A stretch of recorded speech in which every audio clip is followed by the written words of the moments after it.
Hello and welcome to Royale Without Cheese, our bi-weekly podcast in which we discuss both the classic and the unknown of art and popular cinema from the then and now. We are your hosts, me, Miguel Aido, Tomás Ferreira, hello Tomás, Hey. and Leonardo Miranda. Hello. Today we talk about Babylon, but before any ado, don't forget to subscribe, leave a comment, or simply give us a like. Babylon is a 1980 British drama film directed by Franco Rosso, an incendiary portrait of racial tension and police brutality set in Brixton, London. The film follows a young reggae DJ named Blue of the Atoll Lion sound system as he pursues his musical ambitions while also battling against the racism from employers, neighbors, and police. Premiering at Cannes Film Festival, the film quickly became a timeless cult classic. However, was the groove loud enough for Royale Without Cheese, or was it all just flat room tone? Fellas, cue in, please. Babylon. What do we think about Babylon? I was skeptical. Oh, you were? From the beginning. No. Before the movie? No. From the actual beginning of the film. All right. But yeah, I was in the beginning of the film. I was like, okay, I'm not sure if I'm going to fully enjoy this. But then yeah, it grew on me. It had some pretty interesting scenes. More intense at times that I thought the film could reach. So generally, yeah, I thought it was a good film. Not my favorite film, not a film that I would rewatch soon, but an interesting film for sure, I think. And I also think even more that it'll speak a lot to the people that can connect with these stories and people that have these backgrounds. To which these stories are really true and impactful and ring more bells than to me or any of us. So, but then, aside of that, I can see how meaningful it is and how well done it is. So, yeah, I think I think that's the solid film. strongest. This was what captivated me the most. It's like the context and the music and the way they, the little things that they do. I think it's really it's a really interesting portrait of this group of people and how they all have their own little thing that they're doing, their own little. Yeah, it's what makes characters interesting is that they have specificities and things that they are interested in. And yeah, it's not a film that blew me away either. I think it's more. I had the good time, and also, yeah, it was unexpected. There are moments that are very, suddenly a more intense register, and suddenly you see characters especially the character of what's his name, Beef. I think it's Beef. Beefy. That moment with the knife where he's like going after the neighbors who are threatening them. I thought was really intense. I didn't expect that character to suddenly have that element to it. Although he is a bit like more wild card, I guess, but it suddenly gains a different dimension that I thought was very interesting. And that's sort of true of everyone. It's a film that I think it's of moments. It's made of moments and made of. Yeah, I agree. It's very episodic even in a way. And so in its totality, it's more. I didn't fully get sucked into it, but I always appreciated every moment. I think that was mostly it. That's why I didn't fully fall in love with it, I guess. Although while watching it, I was very engaged. And speaking of intense moments, I also thought that the scene where Blue suddenly gets chased by, which we then realize is the police, was also really well done because it infuses the scene with a lot of tension and sort of urgency and aggressiveness that I wasn't expecting. And I really sort of feared for his life because I thought that was not going to end well. Yeah. And it was really well built. So yeah, the film can surprise with the car approaching, immediately you feel, oh, what's going on here? And then he starts blocking. So yeah, that scene was great too. Yeah, I was literally talking with the screen when that scene happens of chase, I suddenly find myself saying, don't go over there, don't go there, don't do that, jump, that kind of stuff. I really like when a movie pushes me to interact with the screen, I do that a lot sometimes. Sometimes. Depends on the movie. Sorry? He almost got away. I was impressed with his, like he suddenly jumped. It's true. That's pretty good. Yeah. When the car suddenly comes around, and I really thought he was like in the clear. I was like, oh my fucking God. But you know what? I have to say, like the beginning of the movie, and this is more like just has a curiosity. It really feels like a Guy Ritchie film in a way. So it's almost like a predecessor to Guy Ritchie in the sense of certain, let's say, Britishness in the film. You see a very specific working class, and within that the British Jamaican people, and you have this sort of hip fun over the movie with these multi-narrative layouts following these different characters that then you realize belong to the same band that is having a band fight with other bands Or in Danny this Boyle, underground sound just a system. reminder. Sorry? Sorry to interrupt. Just I thought it was also similar to Danny Boyle, like Trainspotting and Oh, these right, films okay. Yeah, from. you got a point there, yeah. I thought more of Snatch because there's a kind of humor to it. Beefy is an amazing character. I found he's one of the most amazing characters from the beginning. He's really the one who is sustaining everything. It was kind of mesmerizing how, despite Blue being the sort of protagonist, doesn't really take the reins until very later in the film. I'm much more interested in Beef in a way because he has a charm to him. He's always the underdog, always beaten by his own friends, by the things he tries to do because he wants to, become cool in a way, like lifting the weights and trying to be better than the rivaling band. He has a certain charm to him, and then all of a sudden he flips his face, and he has this very intense anger inside of him when these racist schmucks go at him, and he pulls out that knife. You really feel for him. So he starts as a comic relief character in a way, but you do really see a very sensitive side to him that becomes very much the heart of the narrative when their studio goes down, where they kind of rehearse the music and etc. Has a band, the Alt Lions, and the one guy they don't blame, but there's this tension between the one friend. That was a great scene, wasn't it? I mean, I love that scene because it can be, so if the beginning is this kind of joyride, progressively the film becomes surprisingly bleak, and I was amazed. I really like this slice of life movie where it doesn't feel like a traditional story and you're following their different lives, and it's very mundane. Then suddenly you see these bursts of emotion, a bit like in what's that movie from Maki Kaurismäki that we saw? Match Factory Girl. It's very mundane, very undertoning, and suddenly the emotion that does come out, like you say, in very intense ways, feels all the way better because of that intensity. It comes as a surprise. And in that scene, I mean, the only person they have to blame is the one white guy. That's part of that's the one. It's interesting that this is a movie that balances so well the idea that of racism coming from the white people in the movie, but also the possibility of hope in the sense there are good people. There's this white guy who is friends with them, with the band, and particularly the protagonist Ronnie, and you really see the camaraderie and how they kind of speak of race questions very freely, and it's very funny that measuring of dicks contest in the bus when they start talking about it, and it's just so free, and everybody is getting in on it and talking about it, and he really participates in everything until that very crucial moment of that horrible thing happens of their studio going down, and Beefy just looks at the one guy he wants to beat. He has nothing to do with why the studio went down and crushed and destroyed, but he's a white guy. So the idea of the individual gets dissipated, and suddenly he's a race, he's a group, he's a thing. And it's so cruel and it's so bleak. I mean, the racism in this film, I have to say, just to finish up this idea of the racism in the film, I haven't seen a film in a while where the racism has been so utterly direct and brutal. Because normally in other movies that I've seen, especially today, the racism somehow feels cartoonish. I'm kind of think of the Green Book or whatever, or the insults are trying to be more kind of a sort of aspiring to be an invisible racism, where you see it, but you don't see it. It's not the not straightforward. Here in this movie, they say these names, Jungle Bunny, etc. Go back to your own country. And it's like, fuck you, man. I mean, I was so annoyed by it. It was just this because those films care more about at the end being sort of feel good films and having a sort of it's true. You need hope the rise coming back and sort of making all better. And this film isn't concerned with that and doesn't really at all want to be that sort of film.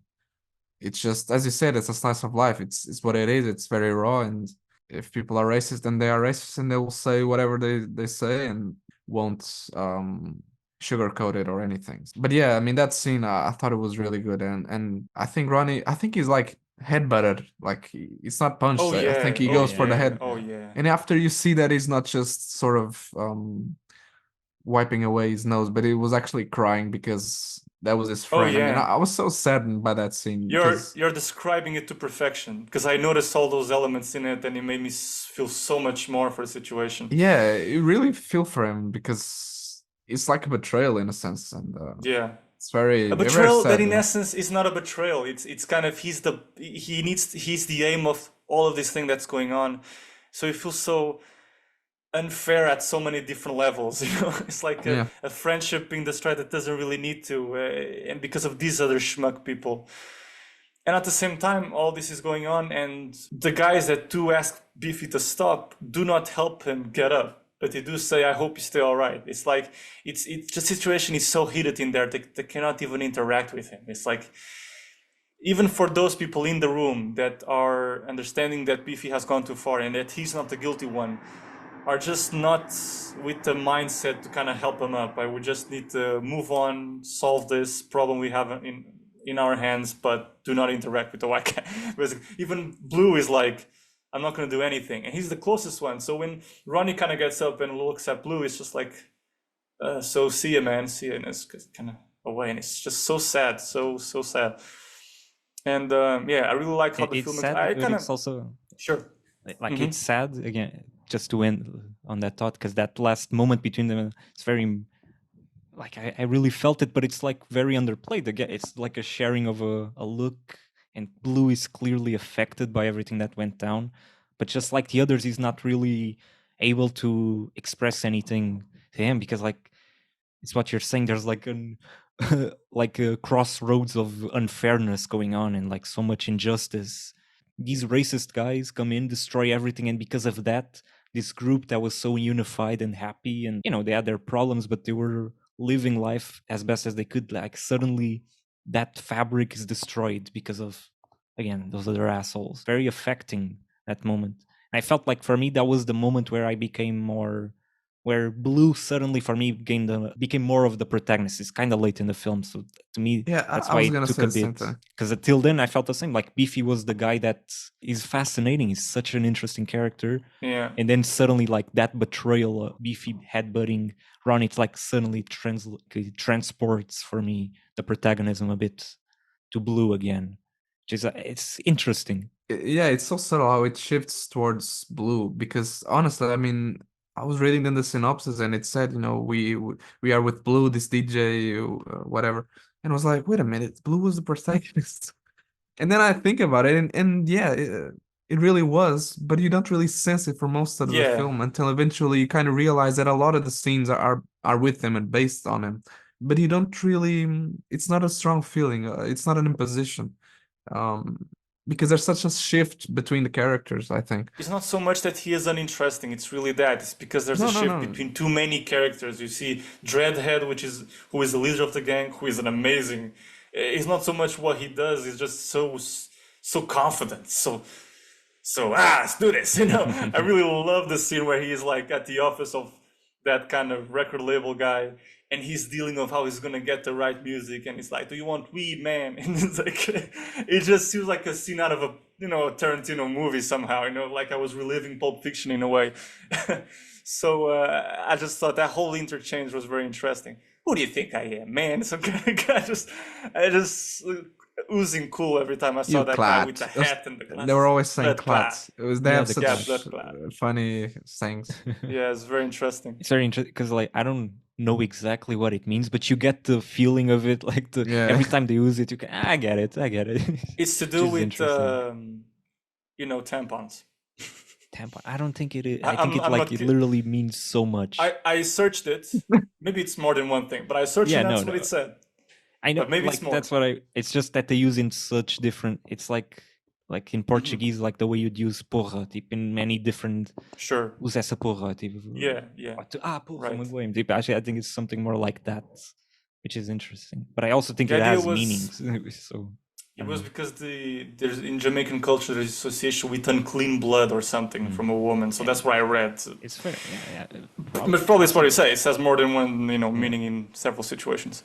And there's But yeah, also that guy, the Rastafari, but he also oh always yeah, puts the accent on the I on Rastafari and I. yeah. Oh, it was so I mean, the second half of the film is so intense, precisely because Blue suddenly becomes a protagonist, and there's this very surreal scene where he kind of bumps into the Rastafari, right? And this whole kind of church moment where he finds solace in his religion in a way, when he meets that sort of priest of the Rastafari kind of religion. It's a religion, really, movement. And he has the smoke, and he tries to find some sort of zen moment to relax from all this turmoil and things going on. And it's impressive how the film really reflects upon this idea that how the racism and the discrimination and the lack of opportunity, and discrimination that leads to lack of opportunity, really pushes these people to become the very thing they are accused to be and they weren't in the first place: robbers, criminals, whatever and whatnot. And it's really a great example of a movie to those sad situations where that is true, where they weren't like this and are pushed to do either by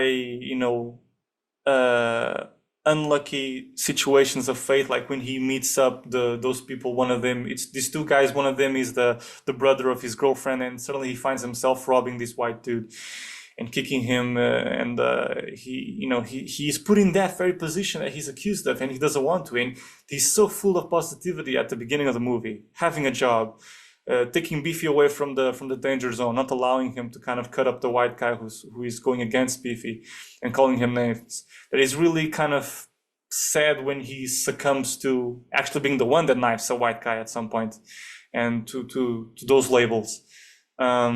And yeah, it's a bittersweet ending at the end. You still feel that the fight is going on, even when the credits turn to black. Of course, they're still singing, they're still doing it. That's an interesting motif. But it's like both hope and bleakness live in the film till the very end. And I find that the film is so powerful because I really love the beginning. To be also in favor of the beginning of the movie, how specific it is. It's one of the best properties that cinema can give, is to be specific about a certain environment. The way they speak, their religion, the Rastafari religion, the way that you see in Blue's room these posters relating to that religion. There's the Emperor of Ethiopia, who is seen as the second coming of Jesus in the Rastafarian religion. And you see the poster of him in the background of the room. So it's interesting to catch those little details, how the religion plays a real presence in the life of these people. And the sound system, which was a real music movement that came, I think, from 1930s, started in Jamaica, then came up, I think it was in America really, then went up to Jamaica, then it was brought on to You to mean Britain. reggae? No, sound system. It's a sound system is a specific thing. Yeah. That is a name for a specific music movement combining their various different things: R&B, hip hop, whatnot, reggae, if I'm not mistaken. But yeah, where they actually put these big kind of speakers on the streets and kind of have these big festivals and sing and dance and etc. That's what the kind of that studio is really, where they gather and sing. Yeah, I found that very interesting. And the whole interchange, there you go, with the record label guy, is interesting because it shows how the weed flows somehow in that community. I don't know the ins and outs, but instead of money, if you don't have it, weed, there you go, yeah, and then maybe exchange that for money. So that's interesting. It's another currency. Yeah, how it can be another currency. Yeah, I thought the ending was very beautiful, with him the resisting, keep playing the music. It's like it's an act of defiance, hopeful, but it is also bleak, because you feel like there's a defeating element, because you don't feel like it's gonna mean anything to keep playing the music. They're still gonna get there and shut everything down. Their lives are not necessarily gonna be better after, but it's a moment of joy, a moment of let's keep singing, let's keep doing this. It's what's interesting about movies that can communicate these contradictory ideas at the same time, of something feeling beautiful and hopeful while at the same time bleak and sad. And I think it speaks to how well it transitions into Blue being the main character, because then by the end I'm with him, even though it took a while to really feel him as the protagonist. I think it's an interesting idea to have this to achieve this stability with the protagonist, where for the most part everything seems fine in his life. He has a girlfriend that loves him, that's very well established at the beginning. Now that I think about it, at the end, the thing is going sideways. The girlfriend is no longer a source of support, and she seems to be getting away from him because he comes home so frustrated, so full of rage against the racism he gets from the employers, from the police, etc., that she's not there available for him anymore. He's becoming quite violent, and he has a job, etc. So if this character stability, the director chooses to find a source of conflict, let's say, in other lives, mainly Beefy, for example, which I think is an interesting technique as far as narrative and the thought of writing goes, to try and have, to paint the idea of a collective, of a group of people, through having these different, up to 3 or 4 characters that you follow in a group. And while one is secretly the main protagonist that's going to have the heart towards the later half of the film, you kind of see the turmoils that exist in other parts. It's almost like a magician, keeping you distracted with something else to then reveal you the final trick. That's how I see this movie. Because I wouldn't say it's a mistake when the transition to his protagonism in full emotional strength happens towards the middle of the movie. I wouldn't understand it as a mistake because he functions really well in a really surprising way. So yeah, it's a very interesting film. So funny in the beginning. I think, Beefy coming up with that dog really reminded me of Snatch and the Guy Ritchie element, because in Snatch there's always a question with the dog and somebody, getting a dog in a gang to protect himself. So and he becomes the butt of a joke. So here it was very similar. Suddenly Beefy has a dog. He's an African ridgeback. So that was funny. Well, it looks more like a poodle. Like, why don't you ride it? Just a dumb joke. Oh my god. Yeah. And I was here searching the actors, and I'm still kind of puzzled by how all of these guys are still actors, because I don't know if you guys agree, but there's this sense that there's a sense of realism so strong in the film that you kind of get a sense that these are people. I wouldn't say non-actors, but they are very sort of infused with humanity, and it's generally surprising to me to see that they're all complete actors and still have but maybe this was their first attempt, or their first entrance, or one of their first entrances in acting. Maybe, yeah, they're all young, sure, but nonetheless, it just shows how strong that is in the film, that sense of realism. What is surprising is also you're telling me they are still actors, you say. I'm looking at them, and they're still, most of them look like they have careers and have gone to a filmography and etc.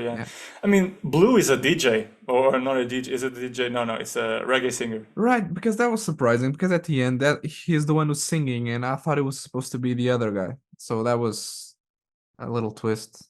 And he has a very lovable face, very. Doesn't he? I was thinking about that. I don't know. I was very. I want to love him. I was like, this is a cool dude. I was like, I'm very attracted. As a straight man, I find him beautiful. So yeah. He just has a very. It's a face for the screen. That was I was thinking that some faces just marry very well with the camera, with the power of the camera. He has something. Yeah, actor face. And that's all for today. If you'd like to reach out and suggest a film for the next episode, you can find us on the podcast official Instagram and Facebook pages. Feel free to subscribe, share the episode, or simply give us a like. That's how our podcast can grow ever more groovy. And if you're on YouTube and want to see more videos like this, check out this next video right here. Thanks for listening, and see you next time.